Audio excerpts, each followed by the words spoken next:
right. Thanks again for joining. Happy Wednesday. I'm Tia Solicito from Merkle. We're going to go ahead and get started with today's webinar. I'm thrilled to introduce, I'm thrilled for all of you to join us for today's session, Turning B2B Buyers' Insights into Actionable Experiences. As we all know, B2B continues to get more complex and more competitive. Buyers are considering more brands, deal cycles keep getting longer, and expectations for personalized, frictionless experiences continue to rise based on our own personal interactions, right? It drives our expectations. So today we're going to explore what this means for both marketers and researchers, and how market research and voice of customer programs can work together to uncover what truly matters for your B2B buyers and turn those insights into measurable growth by prioritizing the actions that your organization can take. I'm joined by two people that I'm lucky to work with on a day-to-day basis. Matt Powell, who's our Managing Director of B2B International, which is now part of Merkle, and Katie Wallace, who leads our CX strategy here at Merkle, and who brings a client-side background leading analytics, research, and CX practices at organizations. So she's been on the client side and brings a fantastic perspective there. So Matt and Katie are going to take us through today's content. A couple of quick housekeeping notes. This will be recorded, so we will be sharing this out afterwards. All attendees are muted, but we invite you to please submit Q&A, and we will, through the Q&A box at the top, and we will get to we'll get to the questions that we have time for at the end, and then we'll do follow-ups for all the questions that we're not able to answer on today's session. So with that said, I'm going to go ahead and introduce Matt and Katie, and enjoy. Thank you very much, Tia. And thank you very much, everyone, for making the time to join today. So myself and Katie, we're really excited to share with you some interesting insights from some of our proprietary B2B research, as well as some of our thoughts on best practices for delivering great B2B market research, and research that drives impact for organizations as well.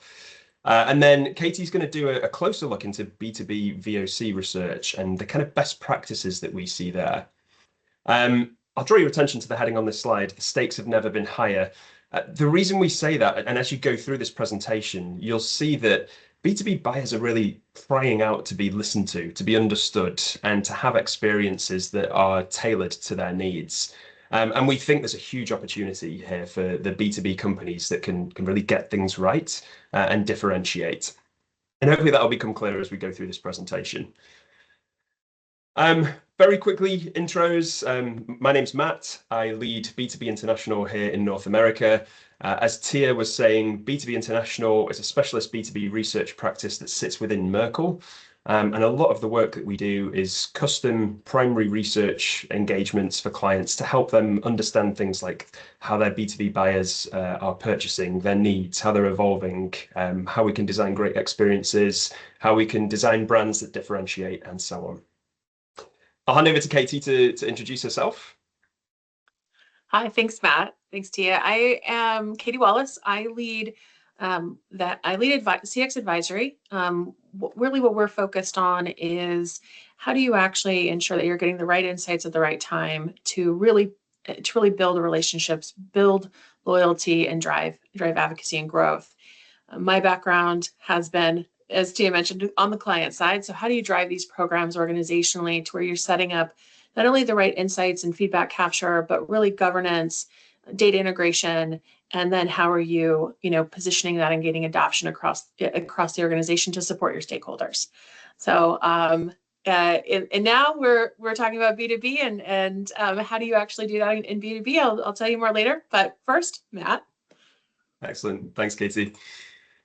All right, so we've structured this session into three main areas. So first of all, we're going to give some views on B2B buyers and the experiences that they have, the kind of things that they're looking for. Also some insights from a recent B2B CMO survey and the kind of things that they're prioritizing. Essentially looking at the kind of things that are driving B2B experiences. We'll then be sharing some kind of practical tips really about how we ensure we deliver great, reliable B2B research. B2B research is obviously way more complex than consumer research, different buying units, different types of decision makers, very difficult to reach respondents. So we'll talk a bit about how we ensure we deliver great B2B research and data that clients can trust. And then Katie will be doing a bit of a deep dive into B2B VOC best practices and what leading organizations do. So hopefully, whether you're an insight professional, a B2B marketer, someone in a business function in a B2B organization that uses insights, hopefully you'll find something useful and some practical takeaways from the session today. I'll start by talking a little bit about the superpowers, which is what a lot of the insights that I'm about to share are based on. Now, my team, 90% of the work that we do is custom research for our clients. So as I said a few moments ago, that's sort of standalone custom projects to understand customer needs or to measure the health of a brand and so on. But the additional 10% that we do is a lot of thought leadership research within Merkle and within Dentsu. And one of those programs, the biggest program that we do is this B2B Superpowers. It is the biggest global study of B2B experiences. So in the wave that I'm about to talk through here, we've got around about 6,500 B2B experiences that are rated. It's global in nature. It cuts across various verticals. We like to see the insights that come from this as kind of macro factors, because anyone who works in any B2B industry knows that once you get into the nuances of one particular industry, things can change quite dramatically. Whether you're dealing with different types of B2B buying personas or different types of company sizes. But we see some really interesting macro trends and ones that we know we can trust, because this is a really robust piece of work. So just to give an overview of how this works, basically those 6,500 experiences that we've got rated, we ask people, B2B buyers, to map and measure a recent purchase journey. So we get them to rate the behaviors, like the kind of things that they've done, like purchasing, have they visited a website, have they spoken to somebody in person. We get them to rate the brand experiences that they've had, and then we get them to rate the decision drivers. And there's a list of 30 different drivers that could impact a B2B decision. Once we've done that, we then identify the high impact factors. So of those 30 things and the different behaviors that people have taken, what are the factors that would move a brand from being simply considered right through to being purchased and then to increasing share of wallet and so on? And importantly, the analysis that we do around that is tied back to commercial outcomes. So this isn't just soft, fuzzy stuff. This is about, how do these factors impact on things like purchase, repurchase, share of wallet, and so on. So some of the key headlines that came out of this. First of all, B2B has never been more competitive. We've seen a 62% increase in brands considered for average B2B purchases. Deal cycles have never been more complex. So 4.5 increase in weeks of the average B2B purchase life cycle. We've seen that just get longer and longer each year we've done this study. Of course, that's going to vary for different types of products that are purchased. If you're purchasing software, for example, versus a big industrial piece of machinery, then you're going to have a slightly different type of purchase cycle. But on the whole, the trend is getting longer. And it's never been harder for B2B brands. So B2B buyers say that they don't feel heard or well understood. 71% of buyers saying that they want suppliers to spend more time understanding and solving their day-to-day problems. Now, as a researcher, this is kind of music to my ears a little bit. B2B buyers are saying, please listen to us, understand us, hear what we want, hear our needs, and then adapt your solutions based around that. Also, buyers are more frustrated than ever. They feel that it takes far too long to make purchases from their B2B suppliers. So, as I mentioned at the start of this presentation, whilst that some of this stuff is a little bit doom and gloom, we ultimately think this presents an opportunity for the B2B brands that can get things right. And we think there's three trends that we've seen from the research that define a winning B2B buyer experience. So first of all is the importance of brand. We've seen that brand has never mattered more in B2B. We've seen that experience can shorten the sales cycle, and in a few slides' time, I'll talk through some practical examples of things that great B2B companies get right and the impact that that has on the sales cycle. The number of weeks that those things can save in a sales cycle. And then the fact that B2B buyers expect personalized, adaptive experiences. And this trend ties into a lot to the work that Katie's going to talk through a bit later on about how we ensure a great B2B customer experience that's tailored, it's emotive, that we measure it, and we adapt that experience over time. Now, on the point of brand, an interesting trend that we've seen over the last few years. I remember when we first started doing this research. Demand gen was the real focus of a lot of B2B marketers. You can see here, we asked people who are in a marketing role, what's the kind of thing that you're focused on, the activities that you're focused on in your business to grow your organization. Demand gen was always top. That started to shrink year on year. And interestingly, anyone who's passionate about brand will really enjoy this stat here. Raising brand awareness and top of funnel performance has become the #1 focus for B2B organizations.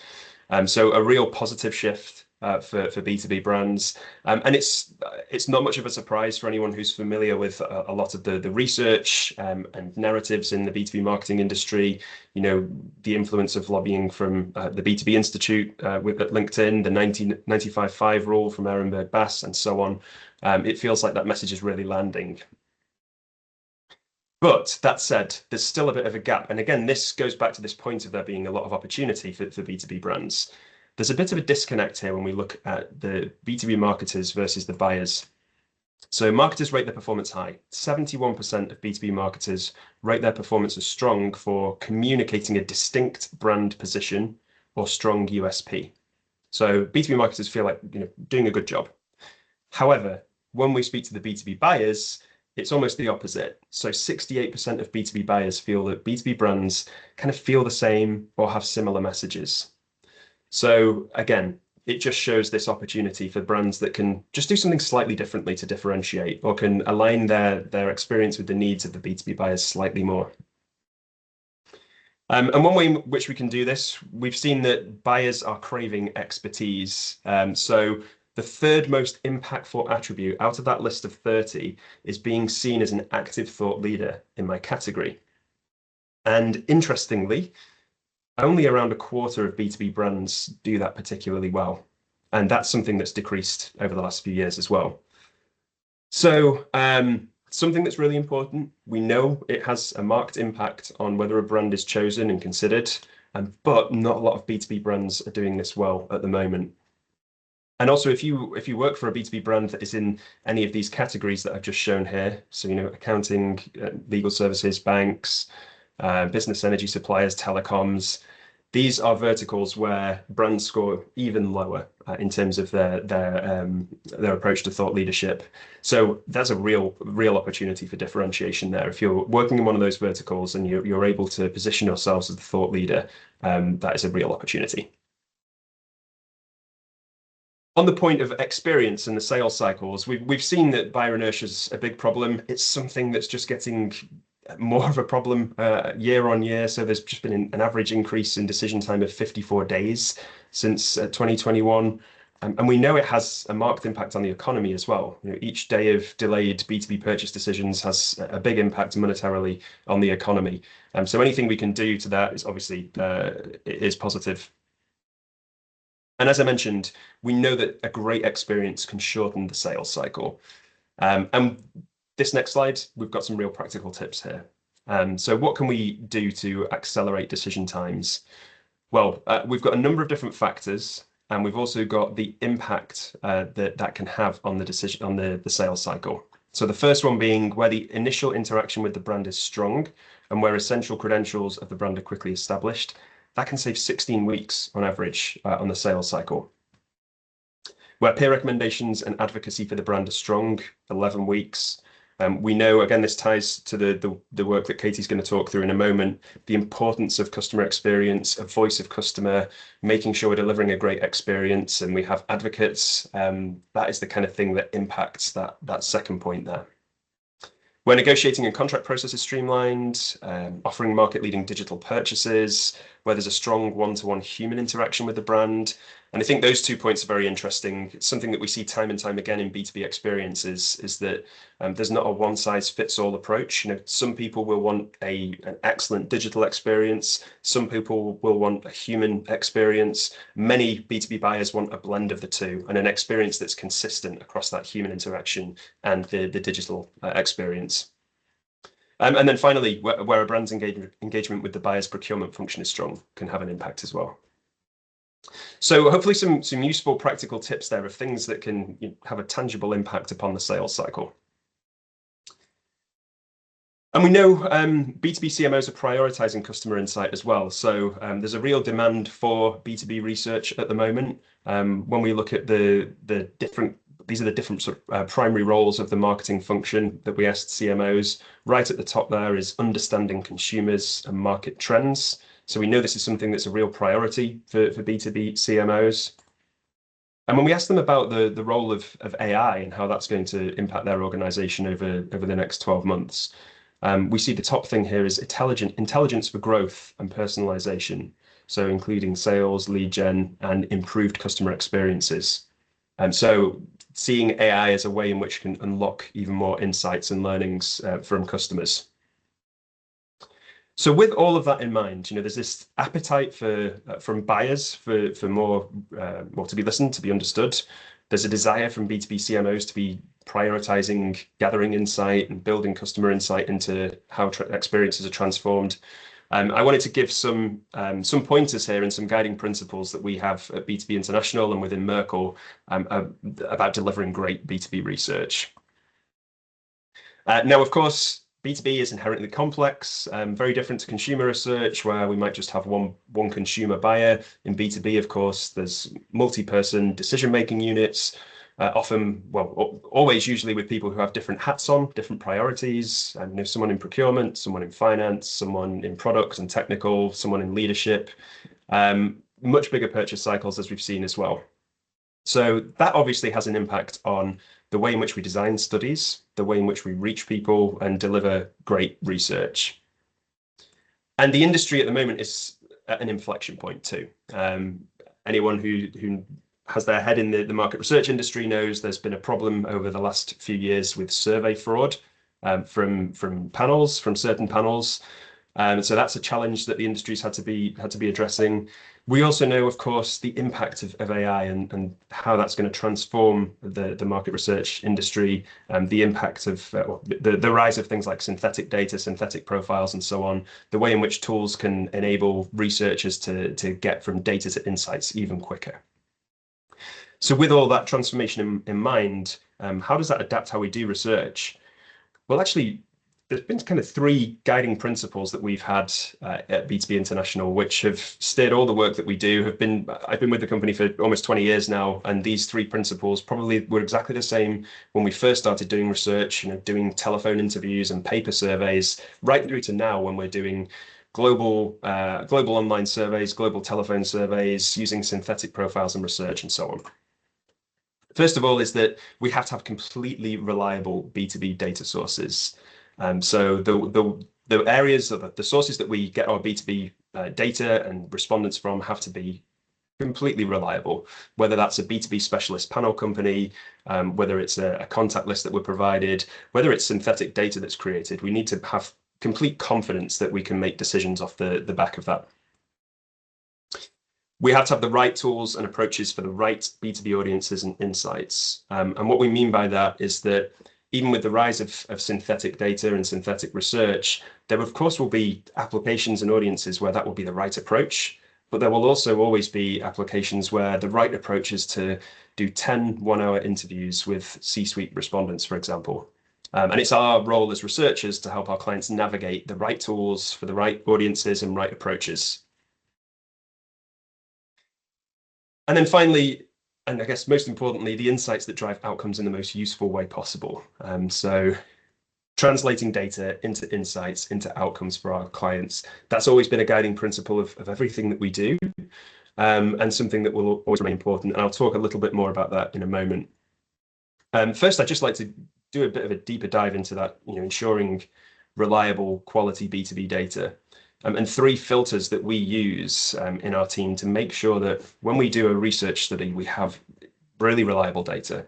So first of all, sources that we can trust. So we work with regularly vetted specialist B2B sample partners. We have different partners for different types of audiences. And over the decades we've been doing this, we know the right partners for certain audiences, for financial decision makers versus IT decision makers, and so on. Once we've got the right sources, we then need to make sure we've got participants that we can trust. So the people who are taking part in surveys and research studies. So really rigorous screening here, making sure that people can talk knowledgeably about the sector or the vertical that they work within, or the product and solution that we're researching, and making sure the methods are appropriate to the particular audience as well. And then finally, once we've got those people into the study, making sure that the data that we get from them, we can really trust. And we use a blend of human and technical quality checks here. So things like red herring responses, bot catching code for people who are taking online surveys, AI-driven quality scores, fraud screeners, and importantly, just nothing beats the eyes of a human doing a review of the data and making sure it all makes sense. So 3 practical steps that we take to make sure that, that we've got really reliable data. And then the solutions, the way in which we build our research solutions are around these 5 main pillars, all built around business outcomes. So understanding brands and communications, understanding customers, buyers and influencers, understanding products and pricing, understanding markets and opportunities, and then insights around thought leadership, which we saw a short while ago is something that's a real opportunity for B2B brands. And Katie's going to do a deep dive into one of these for us, which is around understanding customers, buyers, and influencers, and in particular, VOC programs, and insights around what makes a great program in a B2B market, and some tips from leading brands in this space as well. Before we do that, why focus on experience research? Well, as we've seen from our research, great B2B experiences deliver better business impact to the organization. So those 30 factors that I mentioned, when B2B brands perform well across the 10 most important of those decision drivers, the sales cycles are 27% shorter on average, which, as we've seen, those are getting longer and longer. So if we can shorten those, then fantastic. They receive much higher NPS scores, so 83 versus 23 for other brands. And anyone who's familiar with NPS will know 83 is a fantastic score. Twice as likely to be adopted for further products and services, and nearly 3 times as likely to see increased spend from their customers in the future. And interestingly, from those top 10, the factor that is the most important year on year is the factor to do with trust. So we have an attribute which is, I feel safe signing a contract with them, which is our proxy for trust. So trust being one of the biggest drivers year on year in B2B experiences. And with that message ringing in your ears, I'm going to hand over to Katie, who's going to talk through the next few slides. Thanks, Matt. So when we start talking about experience, particularly for B2B, what we look at is really what, when we look at what leading organizations are doing and how you stand out, it's really around experience. But that can be so complex. So how do we actually look at this? Well, 3 core pillars for us is really be human-centered. And what that means is not just within your customers, but also your employees and how you show up in the market. You want to mature your measurement, so you want to establish a strong set of measures, and then mature over time how you look at core metrics and KPIs, but also just where you're collecting insights and how you're actually driving those actions and building governance around that. And then cultivating a culture where not only are you focused on how your customers are, how you're showing up and engaging with your customers, but also really how your employees are incentivized to deliver great experiences. So how do we actually look at this holistically? Well, holistically, we first say, don't equate personalization with meaningful experience. Now, this does not mean that you should not deliver personalized experiences, but in B2B specifically, it's not the only way to achieve great experiences. What we see mostly is that it's really about relationship. and that's absolutely essential to build a fantastic relationship with your clients. That is your key, those are key differentiators. So how do you do that? We first begin with really understanding and building a set of measures that enable you to understand your customer base. So knowing that customers, there, as Matt mentioned, there's multiple decision makers and influencers within an organization when they're making decisions in B2B. It's really beginning with who is that set of individuals making those decisions. And that's where we look at identity. Who, like I am. And then it's I do. Like what are they doing? What's the actions? What's the touch points? What's the relational impacts? How are they, where are they at in their relationship and journey with you? And then feel. So it's I am, I do, I feel. And making sure that the measurement framework that's built out, we're seeing this is where it's really core and key to understand what you're doing end to end.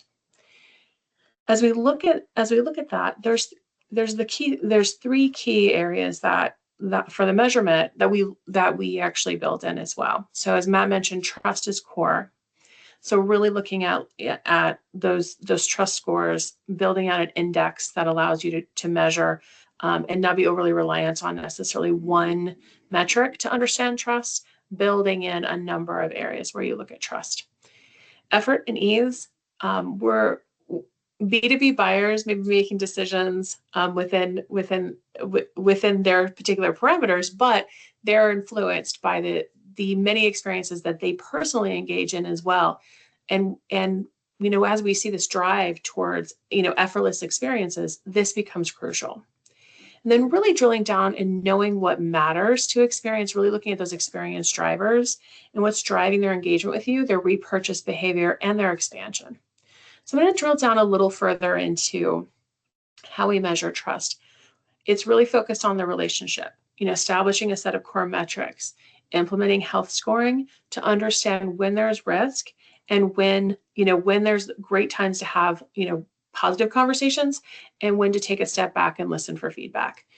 Really, next we look at emotion and sentiment. This is where we institute measurement strategies that consider, the broader spectrum of emotion across the journey. One area that we've really seen with leading into our organizations is really, pulling conversational insights from their CRM, where you're able to actually have more engagement and really look at what is being said, where and how, and what are the impacts more broadly. And then really around growth and loyalty and how we actually move to becoming predictive, really taking that measurement strategy and moving that forward where you're looking at how you can become predictive of growth, utilizing these key frameworks and measurement strategies to really be able to become more effective in how you're positioning with your clients. Now, understanding ease and effort, we look at three key areas. We look at convenience, consistency, and clarity. We know that there's a need to remove friction and frustration. You have to deliver on the promise and the expectations that are being set not only by you, but also by your competitors, or even within the retail space or even the consumer space themselves. So it's really being able to take some of those best practices, apply them to the business, and saying, okay, we know that convenience, consistency, and clarity are key to really creating that effortless experience that is easy for who you engage with.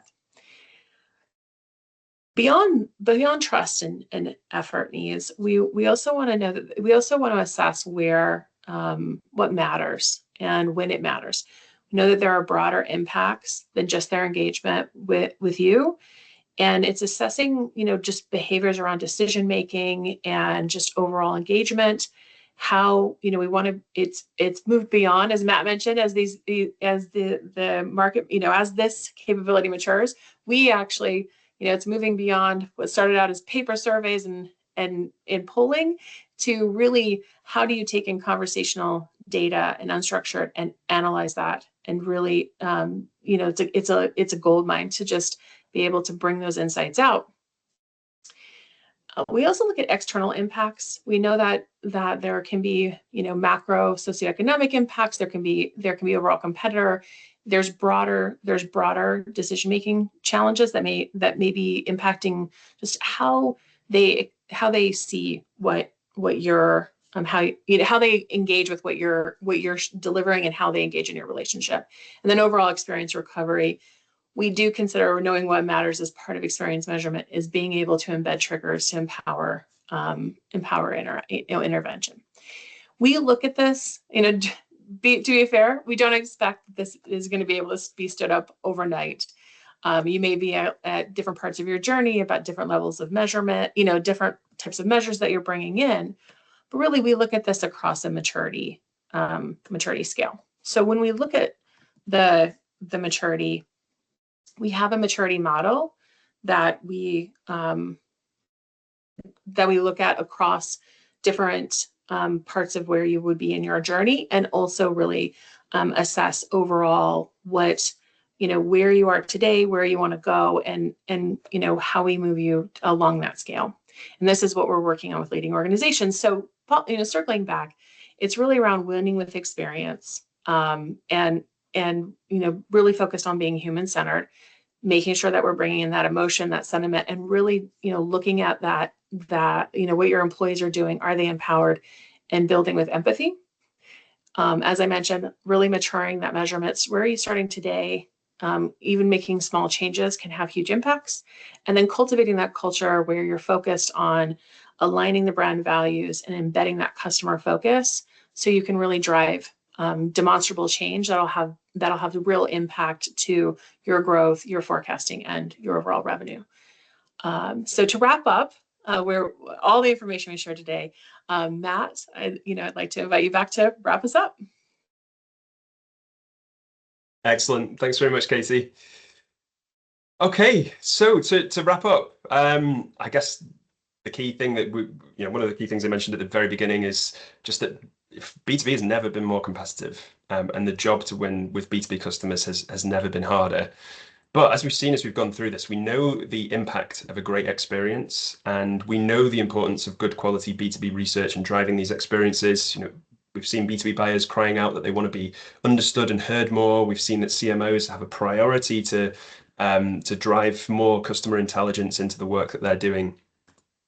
So the three sections that we've gone through, just a few sort of very quick headline takeaways. The first section, there's a huge opportunity here for B2B organizations that can stand out from the pack, whether it's through experience, whether it's through brand differentiation, or whether it's through content and thought leadership that they're providing to help crystallize a point of difference in their category.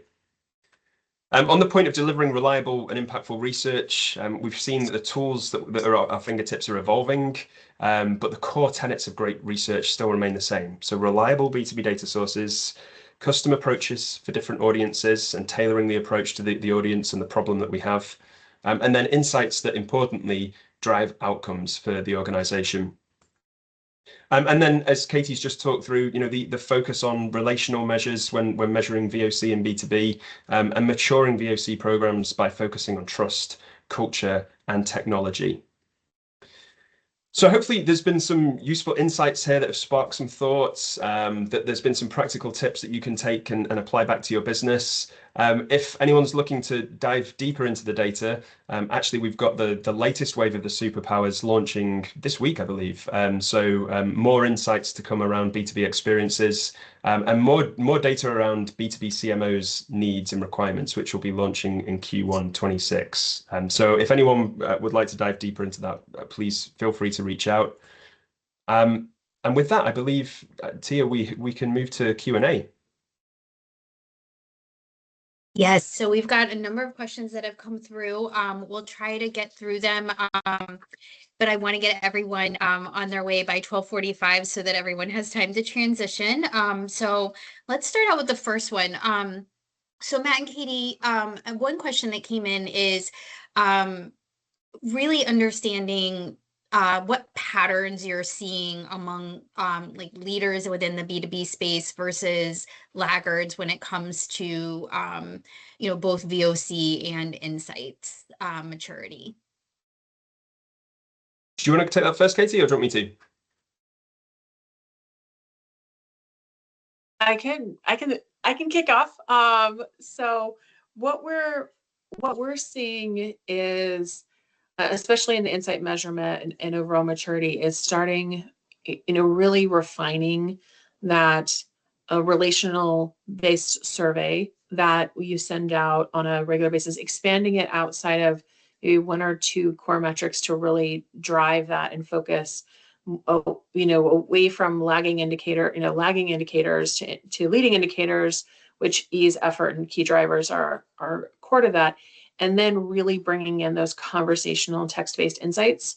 We're starting to see more of that focus around, utilizing, especially the CRM to look at conversational insights that are happening, going to the contact center, taking the call transcripts, and digging into what exactly is happening across the board, and really driving those insights more real time versus lagging also on the insights that you may see that it takes 90 days to get a report in your hand, so you can, and then weeks to be able to action it. You're now able to take more of a continuous improvement focus, where it's now just a machine that's working for you and you're continuing to drive those insights. Matt, your thoughts? Yeah, thanks, Katie. Yeah, I think on the primary research side of things, a couple of trends that we're seeing at the moment is a lot of clients focusing on measuring and understanding brand and how their brand is perceived as things are evolving with AI and so on. Also more like kind of foundational qual research that we're seeing from a lot of our clients, understanding like in a deep way the needs of their customers, what are the challenges that they face, how are their needs evolving, how's their perception of the organization evolving over time. And then in terms of the use and adoption of AI, a sort of healthy leaning into and sort of curiosity around how we can use things like synthetic profiles, synthetic data, but coupled with that, a healthy skepticism around that as well. I think there's at the moment, primary research and the voice of your actual customers that you've spoken to has a lot of weight, particularly when sharing insights with like the C-suite within an organization, but a real desire to explore what could be possible with synthetic as well. Great, thank you.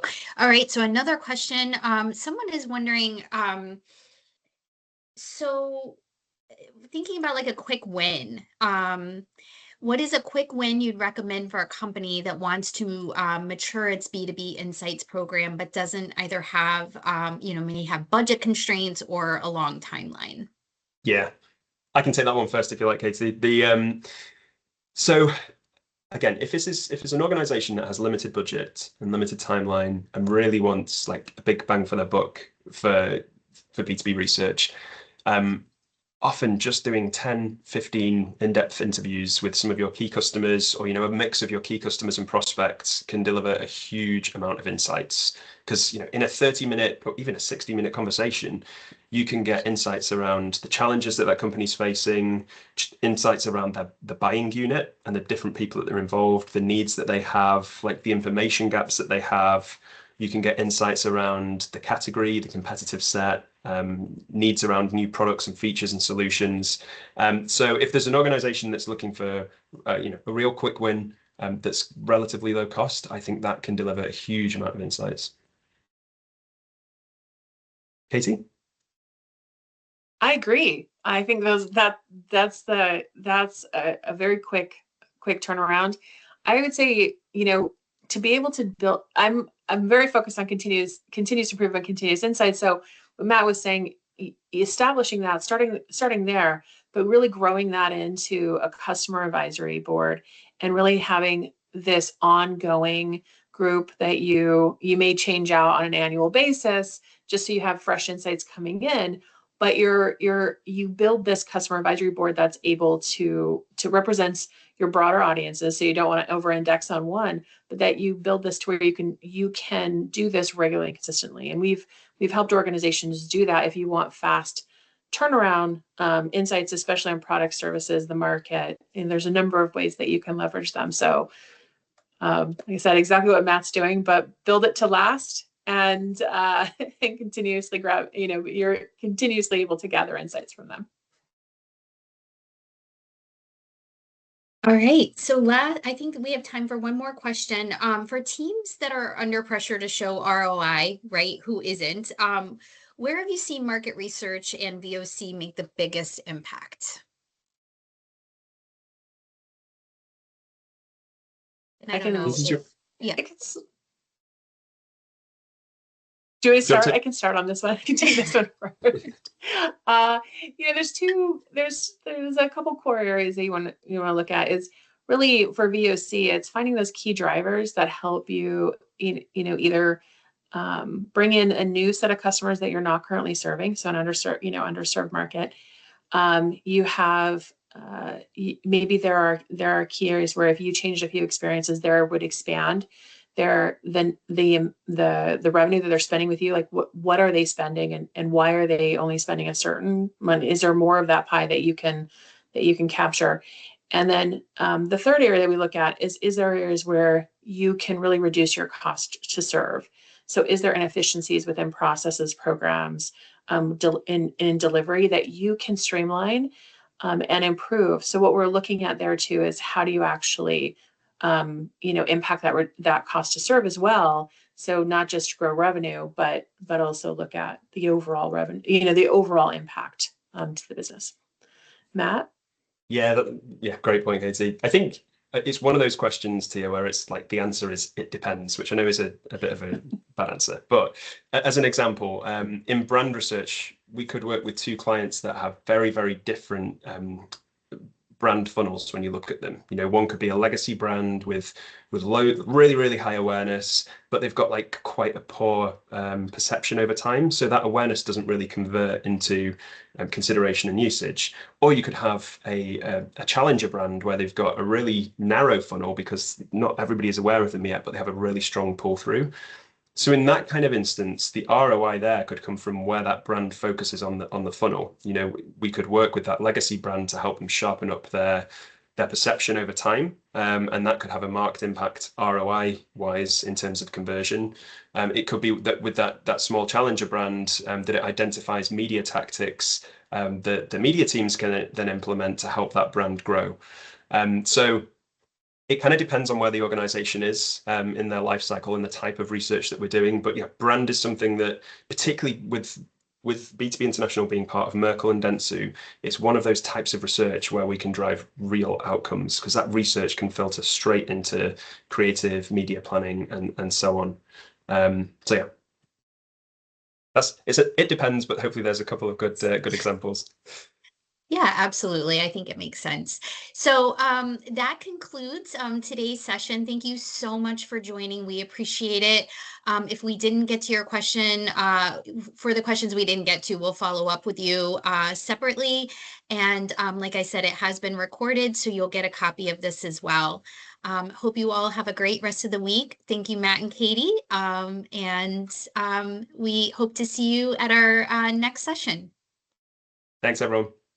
Thank you.